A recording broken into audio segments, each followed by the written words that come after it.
Subtraction करना होगा, नहीं कीजिएगा तो काम नहीं चलेगा। ठीक है, क्योंकि जो हम लोग बना रहे हैं उसको कहते हैं लॉजिकल रीजनिंग। ठीक है, सीरीज चैप्टर है नंबर। तो यहाँ देखिए 420 हो गया ना, यहाँ देखो 420 हो गया। अब देखिए 420, अब 420 में ऐसा क्या जोड़ेंगे हम लोग कि फिर 530 आ जाएगा। तो देखिए 110 अगर जोड़ देते हैं हम लोग इसमें, तो 0 का 0, 2 1 3 और 4 1 5, 530 आ गया। मतलब इसमें क्या जोड़े हैं हम लोग, 110। अब देखिए 200 से 310 पर लाने के लिए 110 जोड़ दिए, 310 से 420 पर लाने के लिए 110 जोड़ दिए, 420 से 530 पर लाने के लिए 110 जोड़ दिए। तो 530 से इस खाली स्थान पर लाने के लिए हम क्या जोड़ेंगे, तो 110 ही जोड़ेंगे, क्योंकि सब में 10 जोड़ा रहा है ना, सब में जो है 110 ही जोड़ रहे हैं हम लोग। तो यहाँ भी 110 जोड़ेंगे। चलो जोड़ के देख लेते हैं। 110 तो 0, 314 और 516, तो कितना हो जाएगा यहाँ 640। वहाँ ऑप्शन में जो 640 होगा वो आंसर होगा। ये पहला तरीका हो गया। ठीक है, अब ध्यान से देखिए, पीछे का 2 अंक देखिए पहले। जैसे यहाँ पर 2 अंक आगे का देख रहे थे ना हम लोग, वैसे यहाँ पीछे का 2 अंक देखिए। अब ये पहचानना कैसे होगा, आपको क्वेश्चन देखने के बाद, पढ़ने के बाद पहचान में आएगा। ठीक है, अभी ऐसी पहचान में नहीं आएगा। इसीलिए हमको क्या बताएं, आपको जोड़ने घटाने का तरीका बताएं। समझ आया आपको? देखिए यहाँ पे 0 है, यहाँ पे, यहाँ 10, यहाँ 20, यहाँ 30, तो यहाँ क्या हो जाएगा 40। 10 20 30 40 होगा, फिर हो गया ना। अब यहाँ देखिए 2 3 4 5 6 कंप्लीट। अगर इसके, अगर आपको अगला वाला भी अगर ऑप्शन पूछा जाए कि एक और अगर आगे खाली स्थान, तो यहाँ क्या फिल हो जाएगा, तो देखिए 2 3 4 5 6, तो यहाँ 7 हो जाएगा। और यहाँ कितना है 0 10 20 30 40, तो यहाँ क्या हो जाएगा 50 हो जाएगा। अगर आपसे पूछा जाए तो, पर पूछा कहाँ से गया है, बस यहीं तक पूछा गया, आपसे पूछा गया ना। करेक्ट बात समझ आ गया। अब एक और चीज देख लीजिए, वहाँ A98 पर देखिए, A90 पढ़िए, A98 आगे, B87, C76, C76, D65। D65। Sir इसका E45 होगा। देखते हैं ना क्या आएगा। आइए देखिए, अब सही बोलें गलत हम भी देख लेते हैं। पहले तो यहाँ देखिए कि खाली स्थान में जो है ABCDE, तो यहाँ E भरा जाएगा, अभी फिल हो जाएगा। आगे हमको 2 अंक अभी और चाहिए। देखिए यहाँ पे क्या, सिर्फ यहाँ पे पीछे का 2 अंक हमको देखना है। करेक्ट बात ना। आगे वाला तो अंक तो हम लोग फाइंड कर लिए। देखिए यहाँ 87 में ना, सॉरी 97 में 87 लाना है हमको। तो 97 बड़ा है, 87 क्या है छोटा है। तो हमको इसमें से कुछ माइनस करना होगा कि हमको 87 मिल जाए। तो बताइए क्या माइनस करेंगे हम लोग। देखिए जरा, अगर 98 में 87 अगर हमको लाना है तो क्या माइनस करेंगे हम लोग करेंगे 11 अगर हम लोग माइनस कर देते हैं, सब्ट्रैक्ट कर देते हैं, तो 87 आ जाएगा। अब देखिए 87 और 76, तो 76 भी अगर हमको लाना है, अगर देखो हम 1 1 जोड़ेंगे तो क्या 7 और 8, 87 आ गया। मतलब 87 में फिर जो हमको -11 करना होगा, तो मेरा 76 आ जाएगा। 2 चीज क्या चल रहा है, -11 अब फिर से यहाँ से एक बार फिर से चेक कर लेते हैं यहाँ पे लोग। ठीक है, कि -11 कर रहे हैं तो क्या ये आ रहा है। तो देखिए -11, 6 में से 1 चला गया 5, 7 में से 1 चला गया 6, हो गया ना। मतलब -11 तो यहाँ भी क्या हो जाएगा -11। अब देखिए -11 कैसे, -11 65 करना है, 65 में से 11 माइनस कर देना हमको। 5 में से 1 जाएगा तो 4, और 6 में से 1 जाएगा तो क्या होगा 5। अब देखिए कि आप जो आंसर बताए थे क्या सही है कि गलत है, तो है क्या गलत है। बन गया आपसे। अब इससे अगर एक और आगे फिल इन द ब्लैंक्स पूछ ले, एक और पूछेगा तो क्या करेंगे हम लोग, फिर से वही कर देंगे। ई से क्या हो जाएगा F हो जाएगा। अब इसमें से -11 करेंगे तो क्या हो जाएगा 43 हो जाएगा। ऑप्शन में क्या आ जाएगा 43 आ जाएगा। ठीक ना, F43 अगला इसका टर्म बन जाएगा। करेक्ट बात, कोई भूले, कोई दिक्कत है नहीं ना। एक और लास्ट देख लीजिए, अभी दिखाते हैं, जस्ट उसका 2nd नंबर क्वेश्चन देख लीजिए। पढ़िए तो क्या है, 10Z 20Y 30X 40W। चलिए देखिए यहाँ पे ZYXW। ठीक है, पहले हम लोग देखो इस टर्म को बनाने का तरीका पता चल गया कि एडिशन सब्ट्रैक्शन करना है हमको। अगर ऐसे बन गया तो ठीक है, नहीं बना तो एडिशन सब्ट्रैक्शन करना पड़ेगा। ठीक है बात, करेक्ट बात, कोई दिक्कत नहीं? दिक्कत है। एबीसीडी में हमको क्या पता था भाई कि एबीसीडी होता है, चाहे उल्टा होगा सीधा होगा जैसे होगा, पर एबीसीडी ही होगा। ठीक है, गैपिंग हो सकता है बीच में, जैसे यहाँ पे गैप था, बी से ई था, ई के बाद एच, एच के बाद के के बाद एम, सॉरी के बाद एम लिखे थे आप, जो कि होना नहीं चाहिए था। के बाद क्या होना चाहिए था? एन होना चाहिए था। ठीक ना, तो यहाँ पे भी हमको वही चीज देखना है। पर हम लोग ये जो नंबर आता है ना, इसमें क्या करना? एडिशन सब्ट्रैक्शन करना। और इसमें क्या करना होगा? इस टाइप के क्वेश्चन में हमको दोनों चीज करना होगा। ठीक है, फर्स्ट में क्या पढ़े एबीसीडी वाले में कि सिर्फ एबीसीडी देखना है, उल्टा हो सीधा हो बीच में गैप हो कहीं पर भी। ठीक है, दूसरा में क्या देखें हम लोग, चाहे तो बन रहा है तो बना दिए देख के। ठीक है, नहीं बना अगर तो माइनस प्लस सब्ट्रैक्शन जो भी चीज है वो करना पड़ेगा। ठीक है, बात आता है इन दोनों टाइप के क्वेश्चन का, इस टाइप के क्वेश्चन का, तो इसमें आपको दोनों चीज देखना होगा, एबीसीडी भी देखना होगा क्या हो रहा है, और इसमें माइनस प्लस भी करने की जरूरत पड़े तो करना होगा। जैसे कि इस क्वेश्चन में तो माइनस प्लस करने की जरूरत पड़ गया ना हमको, माइनस किए हम लोग, क्योंकि समझ नहीं आ रहा था कि क्या करें। 98 से 87 कैसे आ गया, 87 से 76 कैसे आ गया, 76 से 65 कैसे आ गया, नहीं पता चल रहा था ना। पर यहाँ देखिए पता चल रहा है क्या हो रहा है। तो 10, 20, 30, 40, तो अगला क्या बनेगा? 50 बन जाएगा। फिर से मेरा अभी एक अंक खाली है। अब देखिए यहाँ पे ZYXW, W है ZYXW, उल्टा चल रहे हैं हम लोग ना, तो उल्टा चल रहे, तो यहाँ बताइए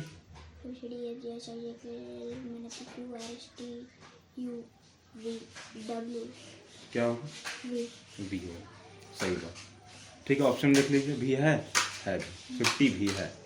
ठीक ना, तो ये क्या होगा? आपका खाली स्थान में फिल हो गया। करेक्ट बात, कोई दिक्कत भूले अभी?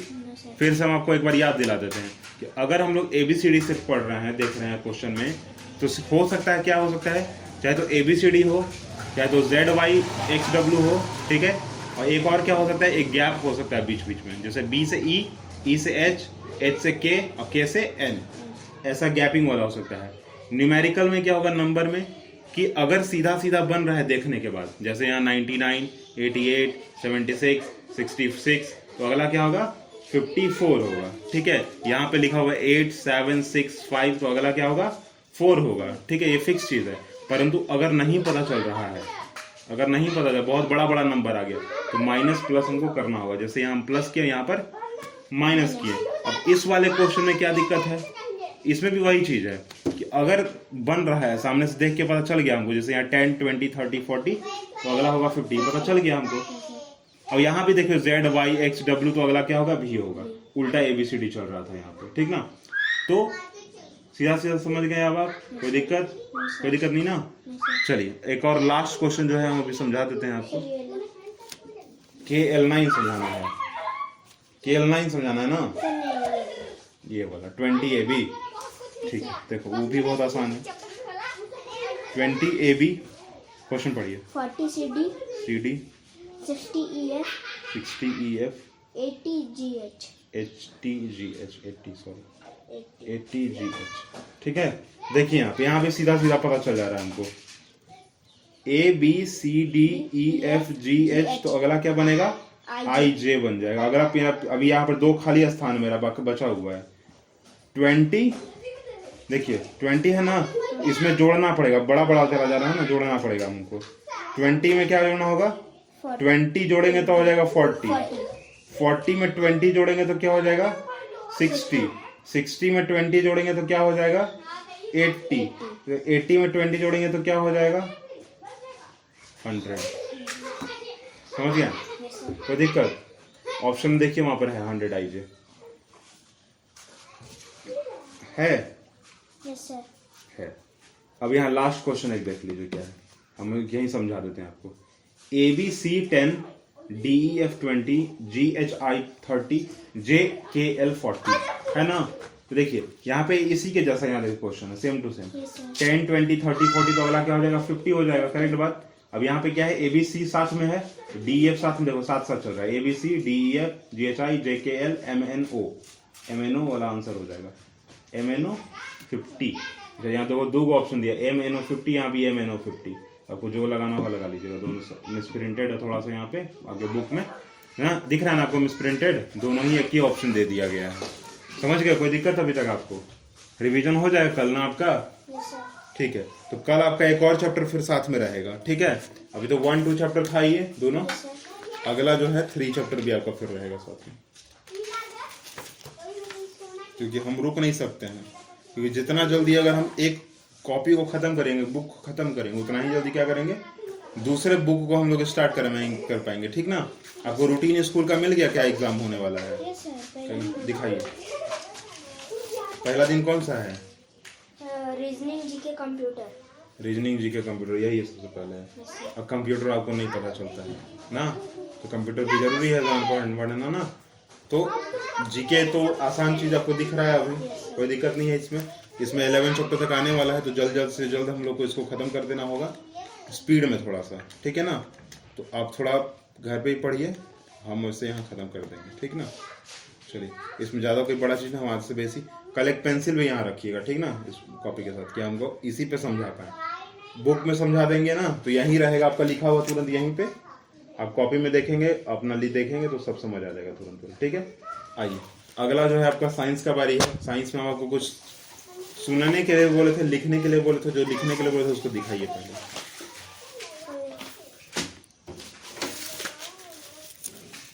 बताइए क्या लिखे हैं?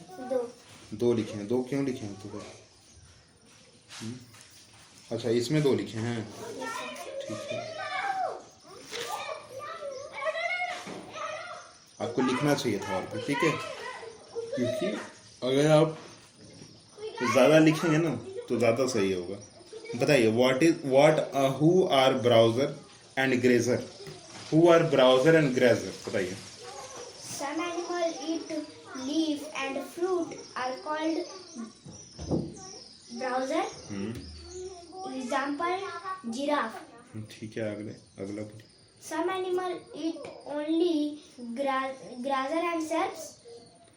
Grass and serves. Grass and herbs are called grazer. ठीक है, Example, deer, goat. पहले तो वो ग्राजर नहीं है, ग्रेजर है, Grazer. ठीक है। क्या पढ़ेंगे उसको? Grazer. ग्रेजर पढ़ेंगे। अगला क्वेश्चन है, how is an earthworm breathe? Earthworm lives underground. It breathes through the skin.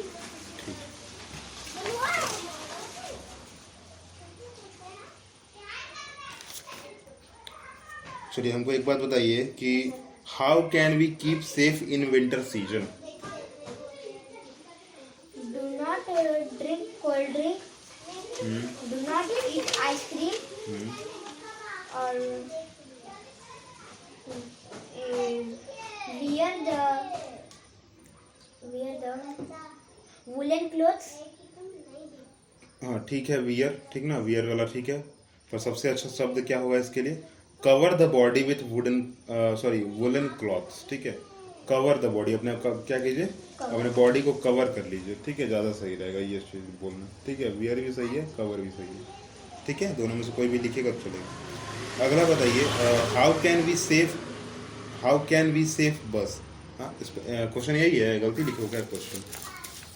How can we safe बस, ऐसा तो हो नहीं सकता है क्वेश्चन, गलती लिखे इसका मतलब।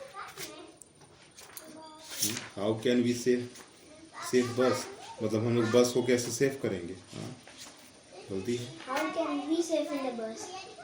तो फिर कैसे हो गया? इन अ बस, इन ए बस, इन ए कौन लिखेगा हम? हाँ, चलिए बताइए, इन ए बस बताइए। Do not sit near the door. हाँ, Do not jump peep into the moving bus. चलो ठीक है, सर peep मतलब क्या होता है? बता देंगे आपको।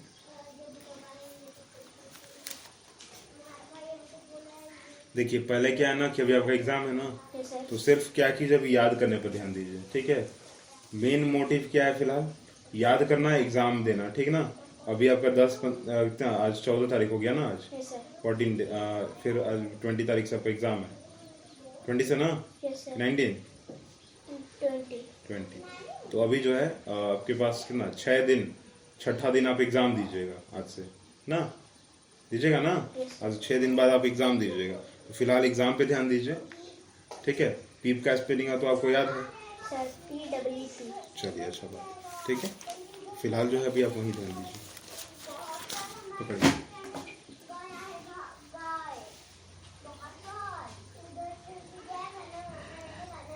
एक चीज का आंसर बताइए, why should we not touch medical equipments in a hospital?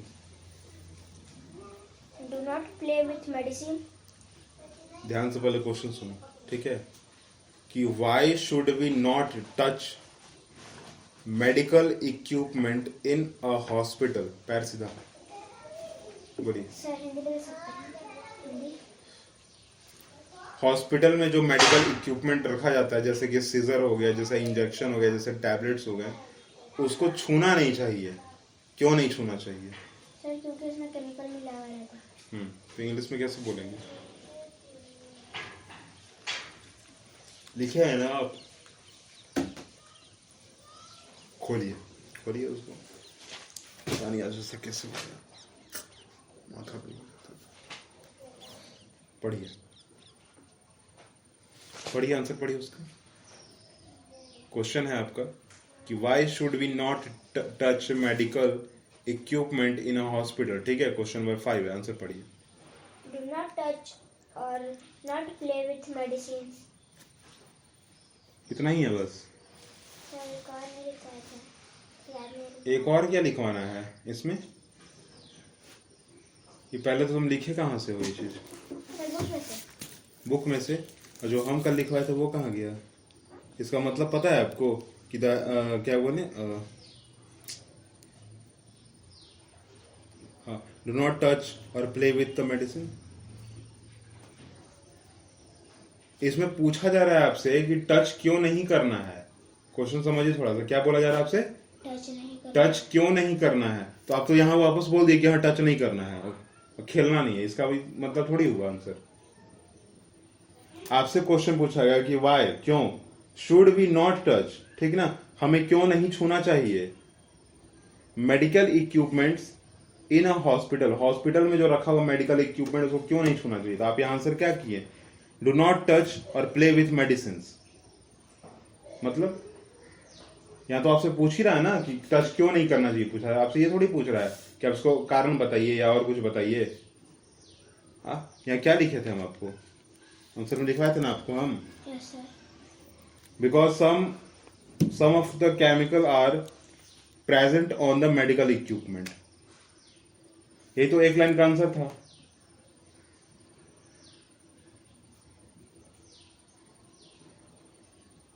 इसका मतलब क्या है कि स्कूल में जाते हैं और वहां पर बैग बस्ता जो अपना घर से उठाते हैं, चले जाते हैं, फिर उठा के यहाँ के रख देते हैं। यही है क्या? सही बोले हम? क्लास में कितने स्टूडेंट हैं आपके?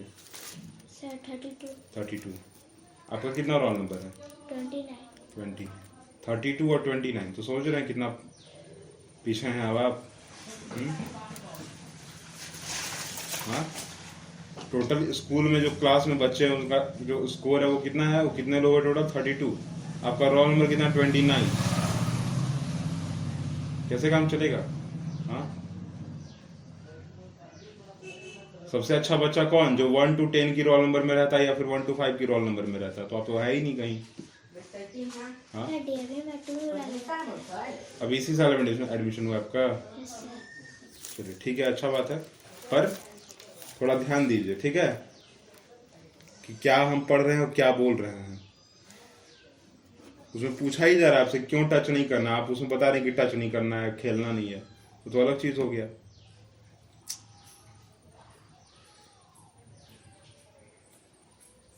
सर यहाँ बुक में गलत लिखा हुआ है। क्या लिखा हुआ है? बोलो।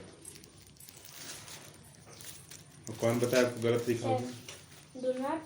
Do not drink cold drinks और ईट आइसक्रीम। तो ये गलत कैसे हो गया? सर यहाँ बोल रहा है ठंडा में खाने के लिए आइसक्रीम को। यहाँ डू नॉट लग गया ना, do not drink cold drink और ईट आइसक्रीम, तो ये हो गया, डू नॉट साथ में लग गया ना। और का मतलब क्या होता है? या होता है। चाहे तो आप क्या कीजिए, ठंडा पानी मत पीजिए या फिर आप आइसक्रीम मत खाइए। या है इसका मतलब ना, और का मतलब यार, या में आकर या, ठीक ना। और का मतलब क्या होता है? या। तो ये डू नॉट जो इसमें भी इस्तेमाल होगा, डू नॉट अलग अलग अलग इसको सेंटेंस कर देते हैं। अगर हम लोग से एक पॉइंट यहां से लिखते हैं, do not drink cold drink, ठीक है, ये पहला सेंटेंस। दूसरा सेंटेंस क्या बनता है, डू नॉट ईट आइसक्रीम, ठीक है। ये एक ही लाइन में दोनों को लिख दिया गया है। अगर हम लिखते तो हम क्या लिखते पता है, सबको एक बार, डू नॉट जितना आपको दिख रहा है सब एक लाइन में आ जाएगा। Do not go in the open area earlier in the morning और लेट एट नाइट। तो यहाँ देखिए लेट एट नाइट और में लिखा हुआ है ना, और में क्या बोलेगा, लेट एट नाइट तक जगह रहना चाहिए, नहीं, ठीक है, कहीं गलत इसमें नहीं लिखा हुआ है। गलत जहां लिखा हुआ रहेगा हमको बता देंगे, ठीक है। आप सिर्फ, हम बोले ना अभी हम आपको, आप सिर्फ उतना ध्यान दीजिए जहां पर आपको लिखवाया जा रहा है, जो पढ़ाया जा रहा है, ठीक है। अभी अगर आपके स्कूल का कॉपी होता, अगर जब वो टीचर लिखवाए हैं, तो ना हमको ये लिखवाना पड़ता, ना आपको वो कंफ्यूजन आता, ठीक है। पकड़ी, उस आंसर को काटिए जो आप लिखे हैं ना खुद से, यहाँ पे कट कीजिए उसको, गलती लिखे हैं, एक लाइन में कट कीजिए। और जो हम लिखवाए हैं पीछे से, उसको आप देखिए, उसको 2 बार बॉडी पढ़िए और फिर लिखिए, स्पीड में चल लिखिए। यहीं लिखो ना, यहीं पे एक लाइन इसमें लिख दीजिए, सॉरी, एक लाइन इसमें लिख दीजिएगा और एक लाइन इसमें लिख दीजिएगा, ठीक है, हो जाएगा ना, 2 लाइन। तो लिखिए, पढ़ लीजिए पहले पीछे क्या लिखवाए हैं, उसके बाद जो है बोल कर लिखिए, बोल कर लिखिए। Because some of the chemical present on the medical equipments. आगे।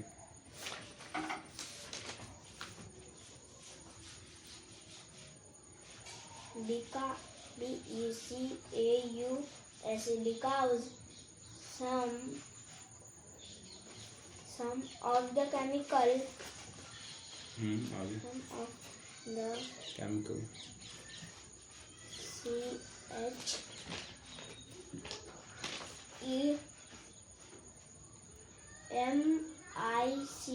CHEMICAL chemical present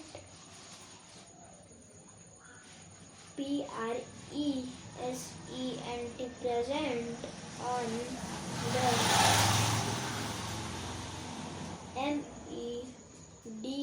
MEDICIAL medical EQUIPMENTS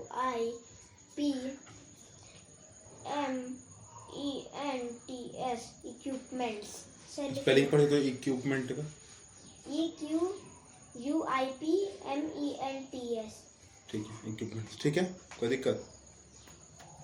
बहुत गर्मी लग रहा है।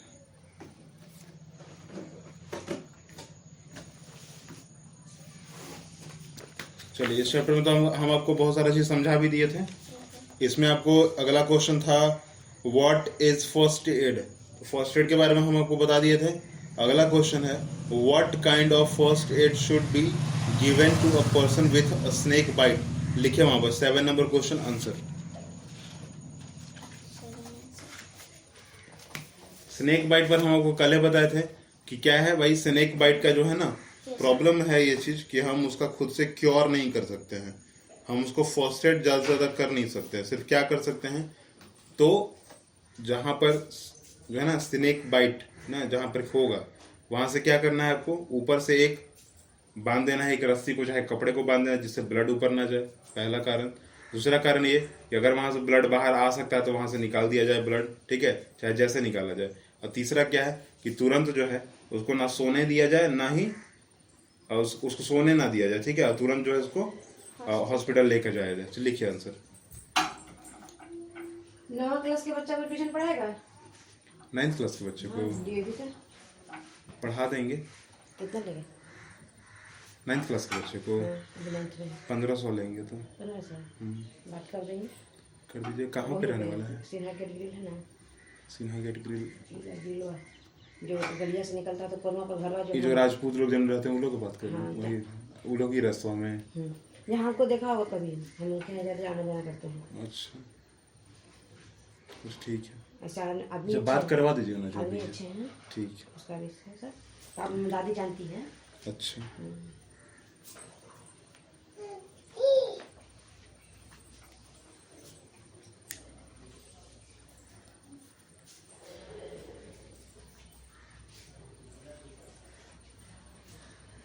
हो गया बच्चा, हो गया। Yes, sir.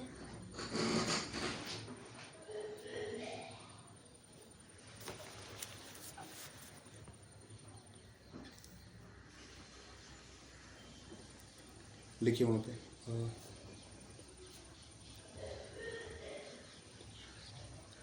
Apply A टॉर्निक्यूट, Apply A टॉर्निक्यूट, TOUR NI QUET, टॉर्निक्यूट just above ABOB, above above the bite the bite to bite to stop the STOP P stop the flow of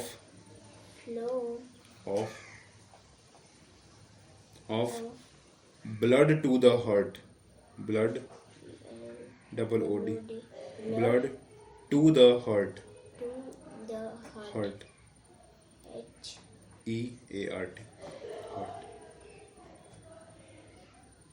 हो गया, फुल स्टॉप दीजिए। अगला point एक और लिखिए, do not let the patient sleep, do do not not let LET let the the patient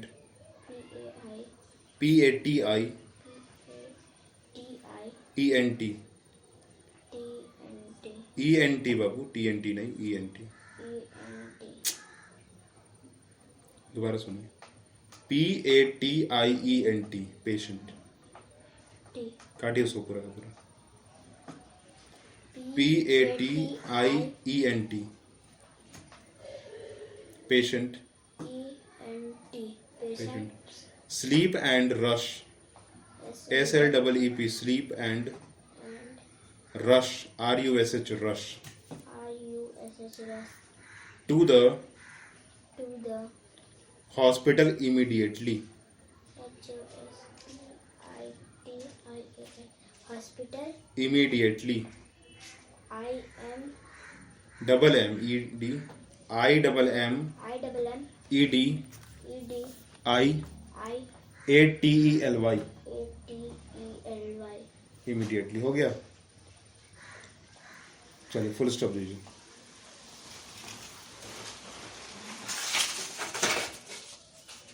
हो गया ना, चलिए इसको 2 बार पढ़िए तो पढ़िए, ऐसे पढ़िएगा ना कि याद हो जाए, ठीक है।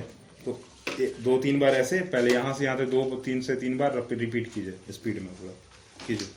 apply a tourniquet just above टॉर्निक्यूट, tourniquet just above the bite टॉर्निक्यूट देखो इसको कहते हैं, ठीक है, डॉक्टरी भाषा में जो है ये दिख रहा है आपको, ठीक है। कभी कभी क्या करते हैं, आपको अगर इंजेक्शन लगा होगा एक पाइप के जैसा बांधा जाता है, देखे हैं कभी आप, देखे हैं, तो वो उसका भी इस्तेमाल कर लेते हैं कभी कभी, ठीक है। प्लास्टिक का होता है एक्चुअली, वो ये कपड़ा होता है, ठीक है। हम लोग इसका इस्तेमाल करते हैं, जोड़ से बांधते हैं कि ब्लड ऊपर ना जाए, हार्ट तक ना जाए, ठीक है। ब्लड जहाँ काटा, जैसे यहाँ पर हाथ में काटा तो यहाँ पे बांध देंगे तुरंत, ठीक है। यहाँ पे अगर काटा हाथ में तो यहाँ बांध देंगे, और देन उसको कहेंगे कि आगे ब्लड तो जाएगा नहीं, फिर रुक गया ना, और यहाँ से कोशिश करेंगे ब्लड बाहर निकाल दें। चलिए आगे पढ़िए उसको 2-3 बार। apply a tourniquet just above the bite to stop the flow blood to the heart. Do not let the patient sleep and rush to the hospital immediately. Apply a tourniquet just above the bite to stop the flow of blood to the heart. Do not let the patients sleep and rush to the hospital immediately. Apply a tourniquet just above the bite to stop the flow of blood to the heart. Do not let the patient sleep and rush to the hospital immediately. Apply a tourniquet just above the bite to stop the flow of blood to the heart. Do not let the patient sleep and rush to the hospital immediately.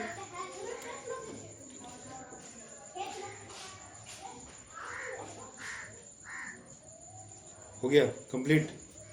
चलिए अभी ये chapter तो खत्म हो चुका है आपका, ठीक है। हम लोग क्या कर लिए हैं, इससे पहले का चैप्टर भी खत्म हो चुका, ये भी खत्म हो चुका, ठीक है। इसका क्वेश्चन आंसर हम आगे क्यों नहीं लिखवा रहे हैं, क्योंकि आपका जब कॉपी आएगा तो हो सकता है कुछ अलग लिखवाया हो, ठीक है, तो याद करने में आपको दिक्कत होगा। ऐसा हो सकता है कि आपके टीचर जो है मेरा लिखाया हुआ चीज़ काट दें, ठीक है, हो सकता है ऐसा, ठीक है। तो वो ना हो, इसके लिए क्या करना होगा, आपको कॉपी का ही याद करना होगा, ज़्यादा सही रहेगा, ठीक ना, क्योंकि कॉपी तो आपके स्कूल के टीचर चेक करेंगे ना, हम तो करेंगे नहीं एग्ज़ाम का, ठीक है। इसके लिए कॉपी बहुत ज़रूरी है। अभी एक और लास्ट चीज़ इसमें कर लेते हैं हम लोग, ये दिख रहा है आपको, Yes, sir. ठीक ना।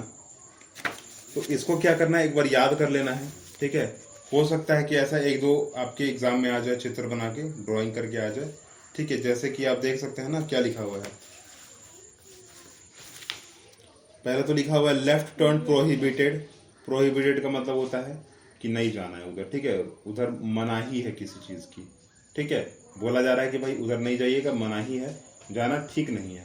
तो लेफ्ट टर्न प्रोहिबिटेड, इधर क्या है, राइट टर्न प्रोहिबिटेड, ये क्या है, U turn prohibited, parking prohibited. देखो क्या है, एक चीज याद रखिएगा, अगर ऐसा बना हुआ है और ये बीच में क्रॉस जो किया हुआ है ना, अगर वो नहीं है तब तो सीधा बोलेंगे left turn, right turn, U turn, parking, ठीक है, ओवर ट्रैकिंग, क्या लिखा हुआ है, ओवर ट्रैकिंग।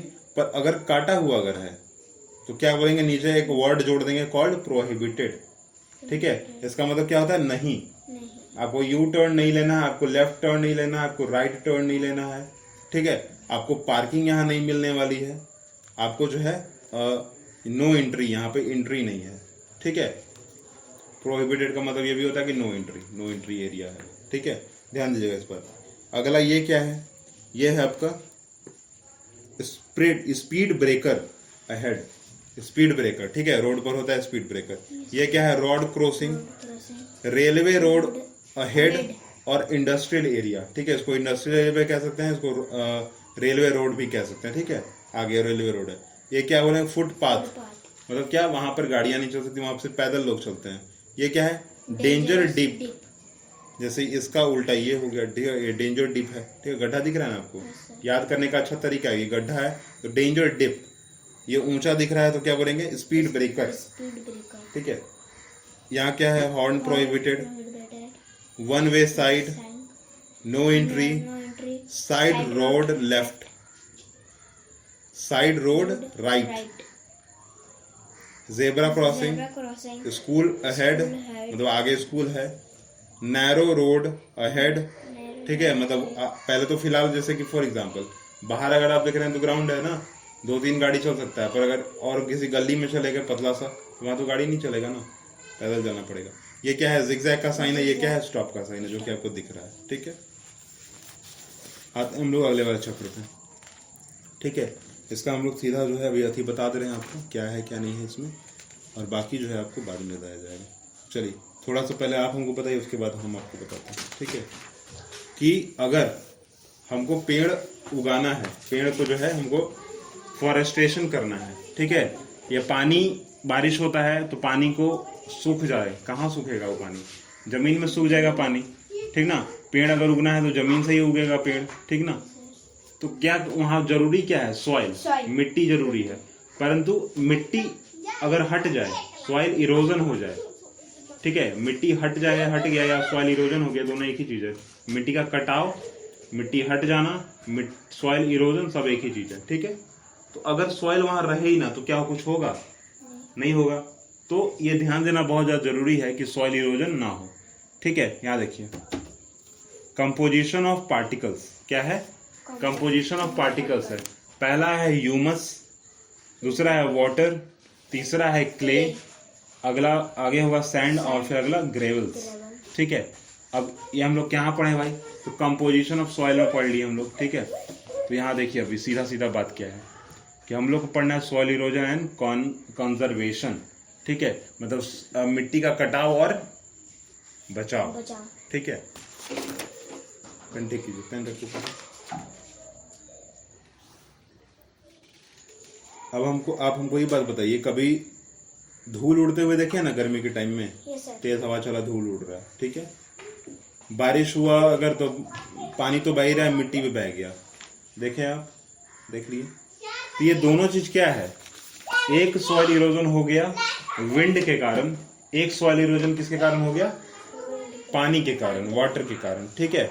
एक सॉइल इरोजन क्या हो गया, विंड के कारण, हवा के कारण, जो कि हवा में उड़ गया ना, धूल क्या है, उड़ गया, मतलब क्या, मिट्टी उड़ गया, ठीक ना।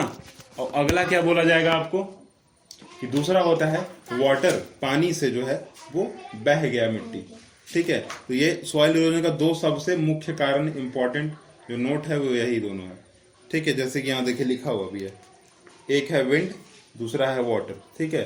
तीसरा क्या हो सकता है, अब तीसरा हो सकता है ह्यूमन एक्टिविटी।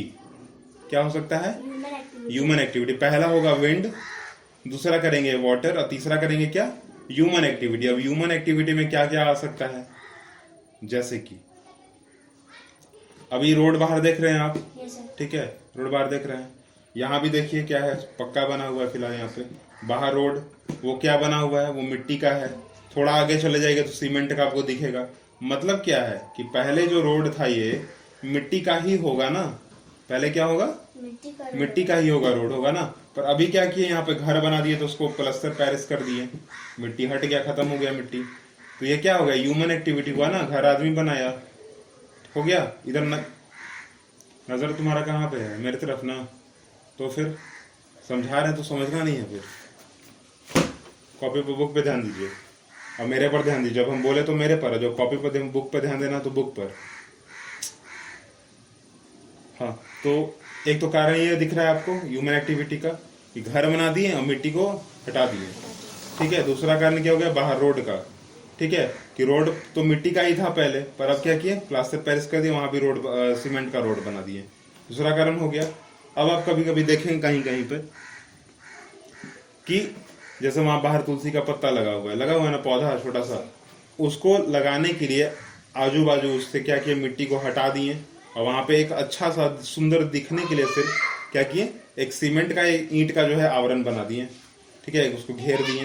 तो क्या किया हम, वहां से मिट्टी को हटा के ही किया ना, रखे तो नहीं मिट्टी को हम। जबकि पौधे को जरूरत क्या है, तुलसी के पत्ते को जरूरत क्या है, मिट्टी का जरूरत है ना, पर मिट्टी हटा दिए। तो क्या वो पौधा जिंदा रहेगा बहुत दिन तक, नहीं रहेगा। पानी आएगा तो तब भी बह जाएगा, हवा चला तब भी बह जाएगा, उड़ जाएगा ना। तो यहाँ देख क्या लिखा हुआ है, deforestation, over raising, over grazing, ठीक है, ओवर रेजिंग नहीं, ओवर ग्रेजिंग है, ठीक है। तो डिफॉरेस्टेशन मतलब क्या हो गया भाई, फॉरेस्ट को हटा देना, पेड़ पौधे को क्या है, काट देना, खत्म कर देना, ठीक है। अगला क्या है, ओवर ग्रेजिंग। ओवर ग्रेजिंग हम लोग नहीं करते हैं, ओवर ग्रेजिंग करता कौन है, गाय करते हैं। अब जैसे कि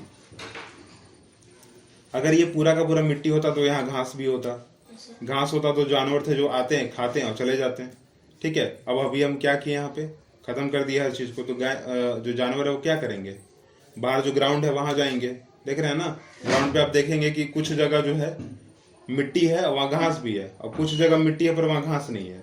क्यों नहीं है, क्योंकि जानवर है उसको खा गए, खत्म कर दिए, है ही नहीं अब, ठीक है। अब जब वहां पानी बहेगा तो मिट्टी को काट के ले जाएगा अपने साथ ना। तो यहाँ पे वही चीज आपको समझाने की कोशिश की जा रही है, ठीक है। तो यहाँ देखिए अभी हम लोग क्या पढ़ रहे हैं, फॉर्मेशन ऑफ सॉइल, ठीक है। अभी हम लोग यहाँ पढ़ रहे हैं, उसको नहीं पढ़ रहे अभी, हम लोग यहाँ सॉइल इरोजन पढ़ रहे हैं। पढ़िए यहाँ से, क्या आराम से पढ़िएगा, पढ़िए। We know that outermost weathered layer of the earth crust called soil. It is more or less a decomposed and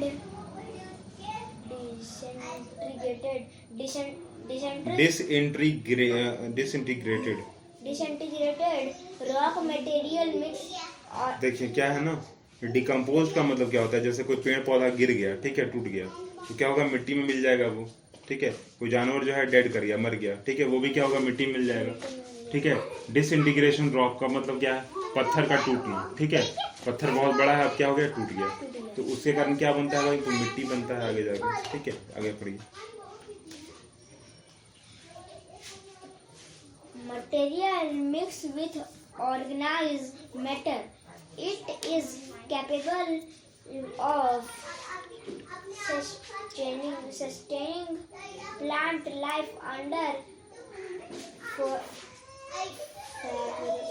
favorable conditions, natural force, rain, wind and streams, wind नहीं लिखा हुआ, विंड लिखा हुआ, ध्यान से Wind. देखिए।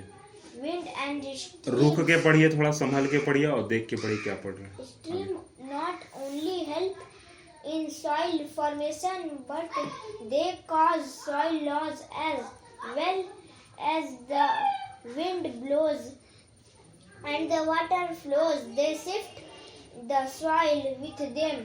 The removal or loss of soil from its previous resting place by the action of the wind or by human activities is called soil erosion. Soil erosion make the land barren. सही क्या है? बैरन। Barren. बैरन का मतलब क्या? उजाड़ हो जाना, खत्म हो जाना, टूट फूट जाना, बंजर हो जाना जमीन का। आगे। Barren as the topsoil which has minerals and humans is carried away. The following are main agents of soil erosion. Wind. In places where wind is strong, remove a good part of topsoil is worse. These areas there is very few or no vegetation because roots help to hold the soil in place. In a desert, wind carries a lot of sand with it, which causes the desert to spread. Dust storms and sandstorms are the examples of erosion by wind. Water. Heavy rains, flooded फ्लूडेड नहीं लिखा हुआ वो, क्या flooded लिखा हुआ, ठीक है। flooded flooded का मतलब क्या? फ्लड का मतलब होता है बाढ़ आ जाना, ठीक है, बाढ़ आ गया, फ्लड। चलिए आगे।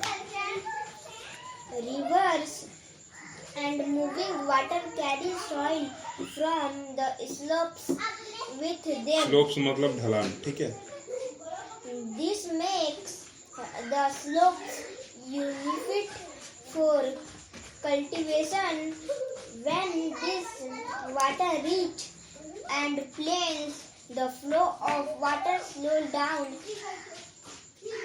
and leaves part of soil on its way. This makes the plains fertile. Sometimes these deposits of soil are very large, so river cannot continue to flow over it. It needs change its course. When a river changes its course, it flows over village and towns, causing floods and a lot of destruction. Human activity. Various activities performed by human cause soil erosion.